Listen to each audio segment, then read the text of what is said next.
ആകാശവാണി. നമസ്കാരം.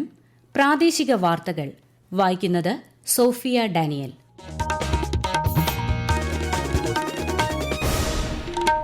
പ്രധാന വാർത്തകൾ.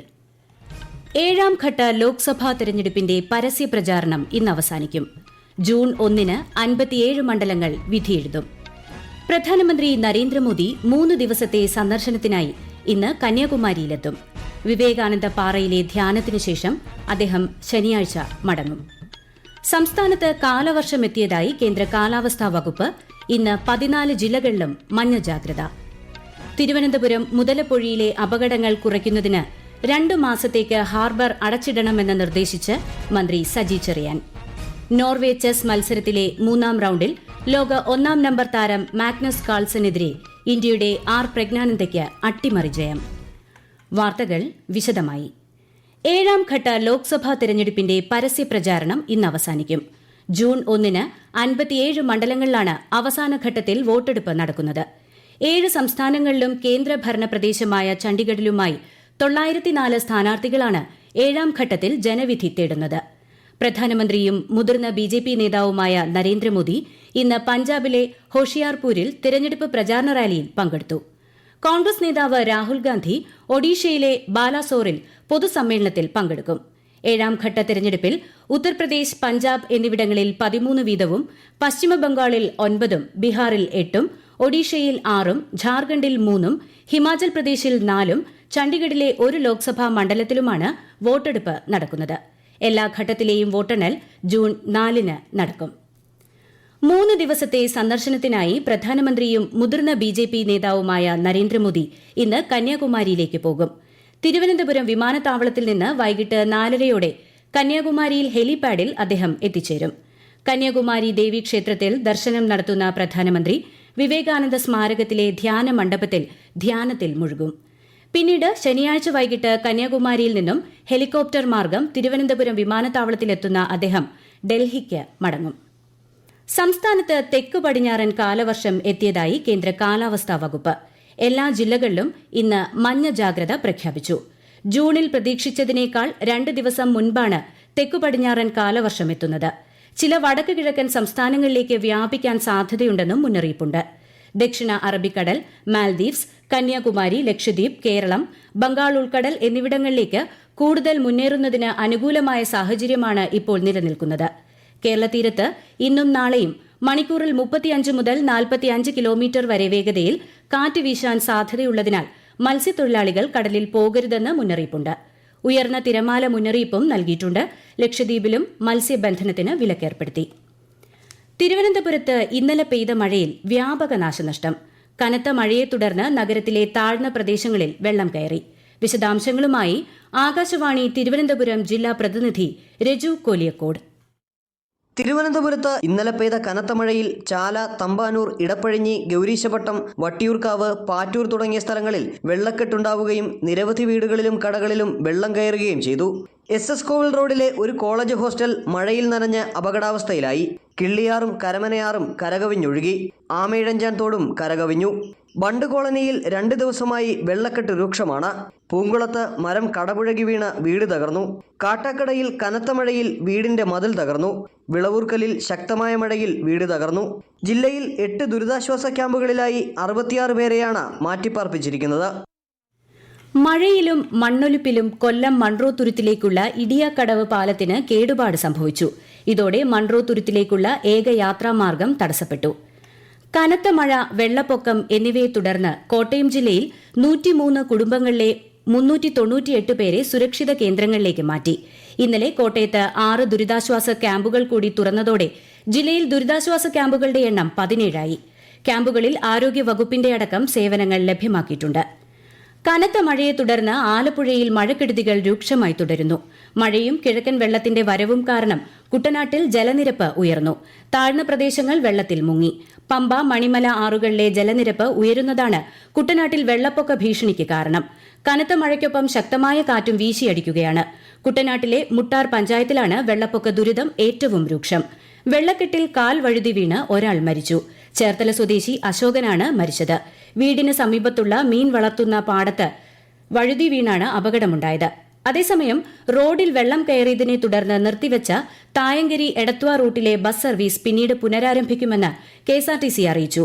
ജില്ലയിലെ 17 ദുരിതാശ്വാസ ക്യാമ്പുകളിലായി 950 പേരാണ് കഴിയുന്നത്.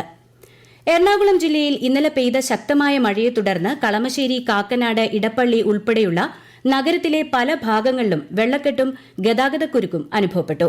കളമശ്ശേരി ഭാഗത്ത് നിരവധി വീടുകളിൽ വെള്ളം കയറി. ചിലയിടങ്ങളിൽ മണ്ണിടിഞ്ഞും മരങ്ങൾ കടപുഴകി വീണും വീടുകൾക്ക് നാശനഷ്ടം സംഭവിച്ചിട്ടുണ്ട്. രാത്രി വലിയ തോതിൽ മഴ പെയ്യാത്തതിന്റെ ആശ്വാസത്തിലാണ് നഗരവാസികൾ. തിരുവനന്തപുരം മുതലപ്പുഴയിലെ അപകടങ്ങൾ കുറയ്ക്കുന്നതിന് 2 മാസത്തേക്ക് ഹാർബർ അടച്ചിടാൻ മത്സ്യത്തൊഴിലാളികൾ സഹകരിക്കണമെന്ന് മന്ത്രി സജി ചെറിയാൻ. മഴക്കാലത്ത് പുഴയിലൂടെ മത്സ്യബന്ധനത്തിന് പോകരുതെന്നും മന്ത്രി ആവശ്യപ്പെട്ടു. മുതലപ്പുഴ അപകടരഹിതമാക്കാനുള്ള എല്ലാ നടപടികളും സംസ്ഥാന സർക്കാർ സ്വീകരിച്ചിട്ടുണ്ട്. 164 കോടി രൂപയുടെ പദ്ധതിക്ക് തത്വത്തിൽ കേന്ദ്രം അനുമതി നൽകിയതായും 3 മാസത്തിനകം നിർമ്മാണം ആരംഭിക്കാനാകുമെന്നും മന്ത്രി പറഞ്ഞു. ഈ വാർത്തകൾ ആകാശവാണിയിൽ നിന്ന്. സംസ്ഥാനത്ത് കീം പരീക്ഷ ആദ്യമായി ഓൺലൈനിൽ നടക്കും. ജൂൺ 5 മുതൽ 9 വരെയാണ് പരീക്ഷ. സംസ്ഥാനത്തെ എല്ലാ ജില്ലകളിലുമായി 198 കേന്ദ്രങ്ങളാണ് പരീക്ഷയ്ക്കായി ഒരുക്കിയിട്ടുള്ളത്. ഡൽഹിയിലെ 2 കേന്ദ്രങ്ങളിലും മുംബൈ, ദുബായ് എന്നിവിടങ്ങളിലെ ഓരോ കേന്ദ്രങ്ങളിലും പരീക്ഷ നടക്കും. 2024-25 അധ്യയന വർഷം മുതൽ വിദ്യാർത്ഥികൾക്കുള്ള കൺസെഷന് ഓൺലൈൻ രജിസ്ട്രേഷൻ സംവിധാനം ഏർപ്പെടുത്തി കെഎസ്ആർടിസി. കെഎസ്ആർടിസി യൂണിറ്റുകളിൽ രജിസ്ട്രേഷൻ നടപടികൾ പൂർത്തിയാക്കുന്നതിനുള്ള തിരക്കും കാലതാമസവും ഒഴിവാക്കുന്നതിനാണ് പുതിയ സംവിധാനം ഏർപ്പെടുത്തുന്നത്. രജിസ്ട്രേഷനായി www.concessionkesrtc.com എന്ന വെബ്സൈറ്റ് വഴി അപേക്ഷ സമർപ്പിക്കാം. സ്വന്തമായോ അക്ഷയ, ഫ്രണ്ട്സ് തുടങ്ങിയ ജനസേവന കേന്ദ്രങ്ങൾ മുഖേനയോ വിദ്യാർത്ഥികൾക്ക് രജിസ്ട്രേഷൻ ചെയ്യാവുന്നതാണ്. കൺസെഷൻ കാർഡ് ലഭ്യമാകുന്ന ദിവസം ഏതെന്ന് SMS വഴി അറിയാൻ സാധിക്കും. തൃശൂർ രാമവർമ്മപുരം കേരള പോലീസ് അക്കാദമിയിൽ വനിതാ ഉദ്യോഗസ്ഥയോട് ലൈംഗിക അതിക്രമം നടത്തിയ ഉദ്യോഗസ്ഥനെ സസ്പെൻഡ് ചെയ്തു. അക്കാദമിയിലെ ഓഫീസർ കമാൻഡന്റ് പ്രേമനെയാണ് academy director ADGP P. Vijayan suspend ചെയ്തത്. വനിതാ ഉദ്യോഗസ്ഥയുടെ പരാതിയിൽ ആഭ്യന്തര അന്വേഷണ സമിതി നടത്തിയ അന്വേഷണ റിപ്പോർട്ടിന്റെ അടിസ്ഥാനത്തിലാണ് നടപടി. കണ്ണൂർ രാജ്യാന്തര വിമാനത്താവളത്തിൽ നിന്നുള്ള ആദ്യ ഹജ്ജ് വിമാനം മറ്റന്നാൾ യാത്ര തിരിക്കും. ഹജ്ജ് ക്യാമ്പ് നാളെ തുടങ്ങും. യാത്രയ്ക്കുള്ള എല്ലാ സജ്ജീകരണങ്ങളും ഒരുങ്ങിക്കഴിഞ്ഞതായി സംഘാടകർ വാർത്താസമ്മേളനത്തിൽ അറിയിച്ചു. വിശദാംശങ്ങളുമായി ആകാശവാണി കണ്ണൂർ ജില്ലാ പ്രതിനിധി KO ശശിധരൻ. 361 പേർക്ക് യാത്ര ചെയ്യാവുന്ന സൗദി അറേബ്യൻ എയർലൈൻസിന്റെ ജംബോ വിമാനങ്ങളാണ് ഹജ്ജ് യാത്രികരുമായി ജിദ്ദയിലേക്ക് പുറപ്പെടുക. ശനിയാഴ്ച രാവിലെ 5:55 പുറപ്പെടുന്ന വിമാനം രാവിലെ 8:50 ജിദ്ദയിലെത്തും. കണ്ണൂർ വഴി 3113 പേരാണ് ഹജ്ജ് കർമ്മത്തിനായി പോകുന്നത്. ജൂൺ 10 വരെ 9 വിമാനങ്ങൾ സർവീസ് നടത്തും. ജൂൺ 3 സ്ത്രീകൾക്ക് മാത്രമായി ഹജ്ജ് വിമാനം യാത്ര തിരിക്കും. ജൂലൈ 10 മദീനയിൽ നിന്നാണ് കണ്ണൂരിലേക്കുള്ള മടക്കയാത്രാ വിമാനം സർവീസ് തുടങ്ങുക. ഹജ്ജ് ക്യാമ്പ് നാളെ രാവിലെ 10 മണി മുതൽ പ്രവർത്തനം ആരംഭിക്കും. 18 വകുപ്പുകളുടെ സേവനം ക്യാമ്പിൽ ഉറപ്പുവരുത്തിയിട്ടുണ്ട്. ജനകീയ കമ്മിറ്റിയും പ്രവർത്തിക്കുന്നുണ്ട്. നോർവേ ചെസ് മത്സരത്തിലെ 3ാം റൌണ്ടിൽ ലോക 1ാം നമ്പർ താരം മാഗ്നസ് കാൾസനെതിരെ അട്ടിമറി ജയവുമായി ഇന്ത്യയുടെ പ്രജ്ഞാനന്ദ. ക്ലാസിക്കൽ ചെസ് ഫോർമാറ്റിൽ കാൾസനെതിരെയുള്ള പ്രജ്ഞാനന്ദയുടെ ആദ്യ വിജയമാണിത്. 3ാം റൌണ്ടിൽ വെള്ളക്കരുക്കളുമായാണ് പ്രജ്ഞാനന്ദ കളിച്ചത്. ഇതോടെ 5.5 പോയിന്റുമായി പ്രജ്ഞാനന്ദ ടൂർണമെന്റിൽ മുന്നിലെത്തി. പാരീസ് ഒളിമ്പിക്സ് യോഗ്യത ലക്ഷ്യമിട്ട് മലയാളി താരങ്ങൾ ഇന്ന് ട്രാക്കിൽ. ചെന്നൈയിൽ ഇന്ത്യൻ ഗ്രീൻ പി അത്ലറ്റിക്സിൽ കേരളത്തിന്റെ MP ജാബർ, അബ്ദുള്ള അബൂബക്കർ, ജിസ്ന മാത്യു എന്നിവർ മത്സരിക്കും. സ്കൂളുകൾക്ക് സമീപം നിരോധിത പുകയില ഉൽപ്പന്നങ്ങളുടെയും ലഹരി വസ്തുക്കളുടെയും വിൽപ്പന തടയുന്നതിനായി കണ്ണൂർ ജില്ലയിൽ വ്യാപക പരിശോധന നടത്തി ശക്തമായ നടപടിയെടുക്കാൻ തീരുമാനം. പോലീസ്, എക്സൈസ്, ആരോഗ്യ, തദ്ദേശ സ്വയംഭരണ, വിദ്യാഭ്യാസ വകുപ്പുകളിലെ ഉദ്യോഗസ്ഥരുടെ സംഘമായിരിക്കും പരിശോധനകൾ നടത്തുക. പ്രധാന വാർത്തകൾ വീണ്ടും. 7ാം ഘട്ട ലോക്സഭാ തെരഞ്ഞെടുപ്പിന്റെ പരസ്യ പ്രചാരണം ഇന്ന് അവസാനിക്കും. ജൂൺ 1 57 മണ്ഡലങ്ങൾ വിധിയെഴുതും. പ്രധാനമന്ത്രി നരേന്ദ്രമോദി 3 ദിവസത്തെ സന്ദർശനത്തിനായി ഇന്ന് കന്യാകുമാരിയിലെത്തും. വിവേകാനന്ദ പാറയിലെ ധ്യാനത്തിനു ശേഷം അദ്ദേഹം ശനിയാഴ്ച മടങ്ങും. സംസ്ഥാനത്ത് കാലവർഷമെത്തിയതായി കേന്ദ്ര കാലാവസ്ഥാ വകുപ്പ്. ഇന്ന് 14 ജില്ലകളിലും മഞ്ഞ ജാഗ്രത. തിരുവനന്തപുരം മുതലപ്പുഴയിലെ അപകടങ്ങൾ കുറയ്ക്കുന്നതിന് 2 മാസത്തേക്ക് ഹാർബർ അടച്ചിടണമെന്ന് നിർദ്ദേശിച്ച് മന്ത്രി സജി ചെറിയാൻ.